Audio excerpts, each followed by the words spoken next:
26 अप्रैल 2020 पास्का का तीसरा रविवार। एम्माउस के रास्ते में अन्य दो शिष्यों को पुनर्जीवित यीशु का दर्शन। आज के सुसमाचार में हम कई अहम बातें देखने को पाते हैं। एक, दो अज्ञात शिष्य यरूशलेम छोड़ के एम्माउस नामक गांव जाते हैं।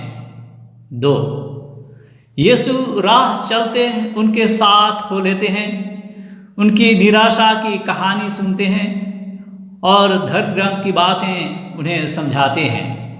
तीन, शिष्य यीशु को पहचान नहीं पाते। चार, शिष्य अनजान व्यक्ति यीशु को संध्या होने पर साथ रहने को आग्रह करते हैं।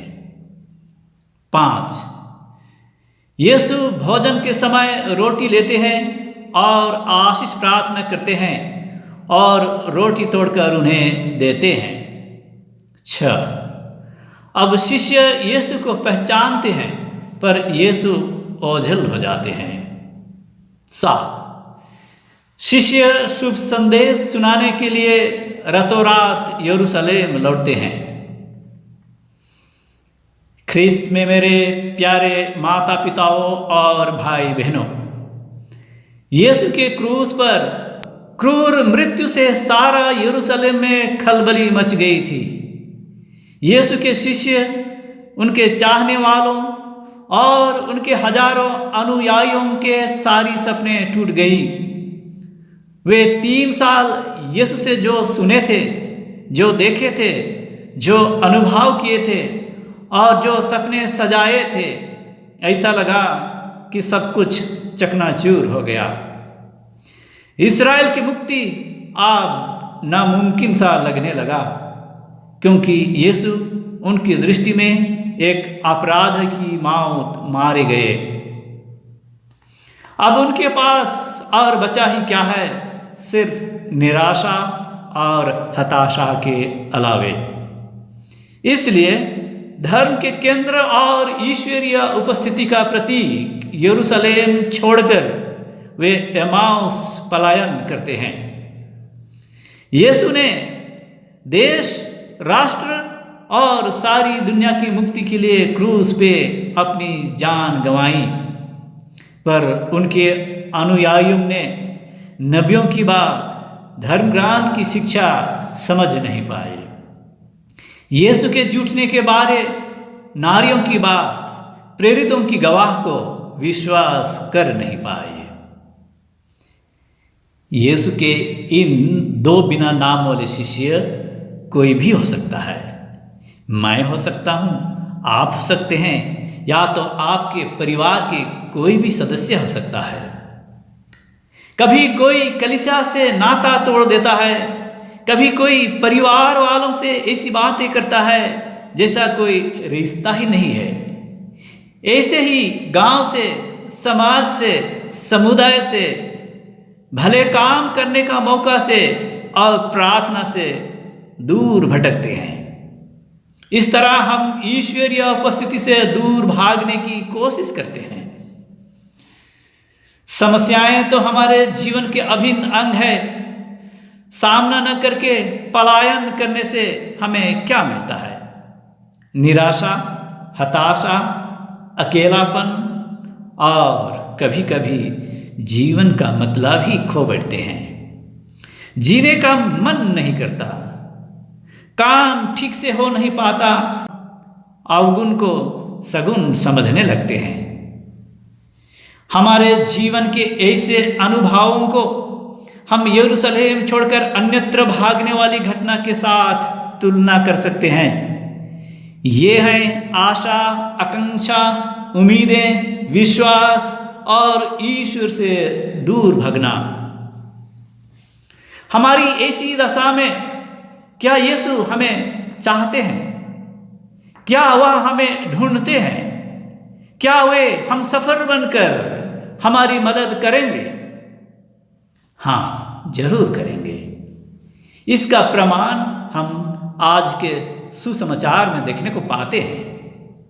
एम्माउस के रास्ते में यीशु दो शिष्यों के साथ चलते हैं, बातें करते हैं, फिर भी वे यीशु को पहचान नहीं पाते।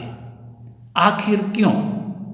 क्योंकि वे डरे हुए हैं, हताश हैं, सभी आशा खो चुके हैं, विश्वास खत्म हो गया है। ऐसे घड़ी में कौन होंगे हमारे हमसफर? वह हमसफर हैं यीशु, जिसे हम अनेक समय पहचान नहीं पाते। हम पहचान नहीं पाते हैं क्योंकि हमारी उदासीपन, निराशा, डर, अविश्वास आदि हमारी आंखें और बुद्धि को ढांक देती है। एमाउस के रास्ते में ऐसा ही हुआ और वे दो शिष्य यीशु को पहचानने में असमर्थ रहे। मेरा जीवन का फोकस, मेरी नज़र यीशु पे ना रहकर और कहीं होने से ऐसा ही होता है।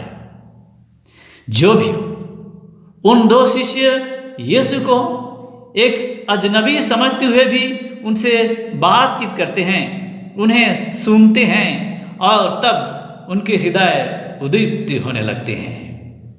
यहाँ पे हम दो बातों पर गौर करें। वे उस अजनबी यीशु को सुनते हैं तथा धर्म ग्रंथ की व्याख्या भी सुनते हैं।